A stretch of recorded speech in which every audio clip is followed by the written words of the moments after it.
गुफ्तगू कर रहे हैं। लोगों को रोज़गार मिले, बग़ैर हस्पताल ठीक हुए, बग़ैर एजुकेशनल इंस्टीट्यूट तालीमी इदारों को ठीक किए मुल्क आगे नहीं बढ़ता जी। इन सारी चीज़ों को एक साथ, और ये भी नहीं हो सकता कि आप एक छोड़ दें दूसरा ठीक कर लें, हस्पताल ठीक कर लें तालीम ना ठीक करें और तालीम ठीक कर लें। ये सब ट्रेन की पटरी के साथ साथ ये सारी चीज़ों के साथ चलना होगा। लॉ इन्फोर्समेंट अपना काम कर रही है, और बेहतर हो सकता है। जो ऐसे मुल्क हैं, ये कहना तो नहीं चाहिए, लेकिन जिन मुल्कों में लॉ इन्फोर्समेंट हमसे बेहतर है, माने अमेरिका में तो हमसे बेहतर है, इंग्लैंड में तो हमसे बेहतर है, या कम से कम वो समझते हैं कि वो हमसे बेहतर हैं, वो वेस्टर्न वर्ल्ड कहलाती है, तो वहाँ भी इन्फिल्ट्रेट कर जाते हैं लोग। मैं ऐसे लोगों को जो इन्फिल्ट्रेट करके जो इस तरह का जानी खास तौर पर नुकसान पहुँचाते हैं, मैं इनको मेंटल पेशेंट समझता हूँ। इनका दिमागी तवाज़ुन ठीक नहीं होता, वरना कोई भी आधा भी कोई ईमान वाला इंसान इस तरह की हरकत नहीं करेगा। ना कोई इस तरह के लोग उनको प्लानिंग करने में, जितने भी ये लोग हैं, ये इनका दिमागी तवाज़ुन ठीक नहीं है कि ये बेगुनाह लोगों को जाके इस तरह अटैक करते हैं। और कोई भी नॉर्मल आदमी है, आप नॉर्मल लोग हैं, हम कोई खुद कुछ बम बांट के नहीं पढ़ने लगे। इनका दिमागी तवाज़ुन ख़राब कर दिया था बचपन से। ये मेंटल इनकी जो माइंड कहते हैं ना, वो ट्रेनिंग होती है और वो गलत की जाती है। और इसका जो डायरेक्ट सोल्यूशन है, खैर लॉ इन्फोर्समेंट का सोल्यूशन तो है, लेकिन पॉलिटिकली इसका सोल्यूशन है ह्यूमन डेवलपमेंट। जैसे कहते हैं कि डेवलपमेंट ऑफ द माइंड, वो तालीम से आता है और उम्मीद के ऊपर आता है।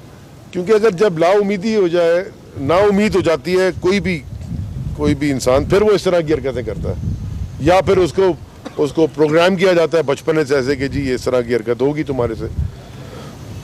बस मैं आप सबका शुक्रगुजार हूँ। मुझे समझ में नहीं आती कि जब इस तरह का वाकया हो तो आदमी क्या बात करे, वहाँ जाके फातिहा करता है, उनके साथ उनके दुख में शरीक होता है और कोशिश करता है कि अगर कुछ कर सके इन लोगों के लिए, जो भी मुतासरीन है वो करे, उसके लिए हम हाजिर हैं। सर, मुल्क की छोटी बड़ी तमाम जमायतों का एक ही मुतालबा है कि कौमी एक्शन प्लान पे उसकी रूह के मुताबिक अमल दरामद यकीनी बनाया जाए, तो क्या कर रही है इसके लिए गवर्नमेंट? देखिए जी, थोड़ा सा और वो जो धरने पे बैठे हुए इस मुतासरीन है इस वाक़े के, उनका भी मुतालबा ये कि फेडरल गवर्नमेंट अपना किरदार अदा करे, एक सिक्योरिटी प्लान दे हज़ारात के लिए, ताकि वो नॉर्मल लाइफ अपनी गुजार सकें।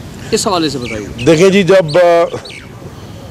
आज से कुछ चंद साल पहले पहला अटैक हुआ था, जो पहला बड़ा अटैक हुआ था कम्युनिटी पे, हज़ारा कम्युनिटी पे, तो मैं खुद धरने में बैठा था जाके कराची में।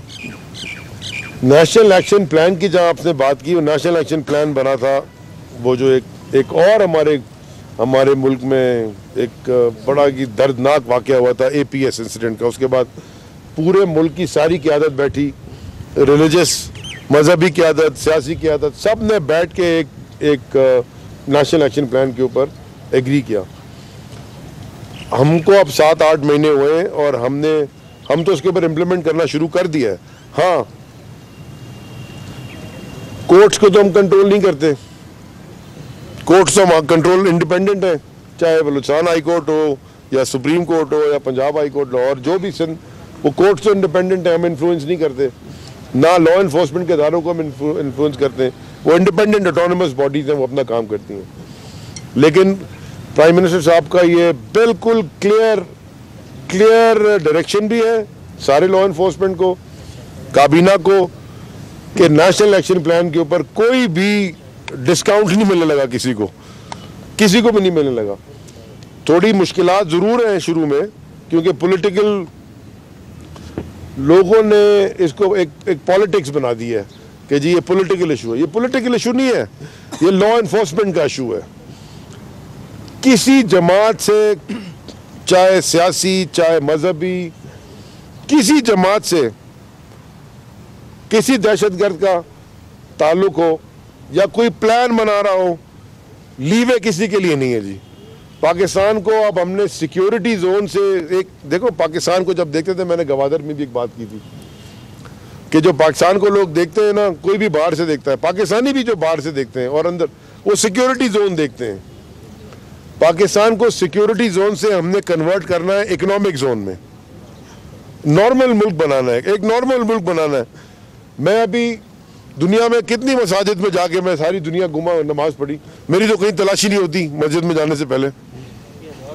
और यहाँ पाकिस्तान एक इस्लामी जमहूरिया पाकिस्तान मुसलमान मुल्क है, तो आप मस्जिद में जा रहे होते हैं तो आपको वो उसमें एक्सरे मशीन से गुजरना पड़ता है, जैसे कि आप एयरपोर्ट जा रहे हैं, आपके वो पैटिंग करते हैं। हमें इससे निकलना है बाहर।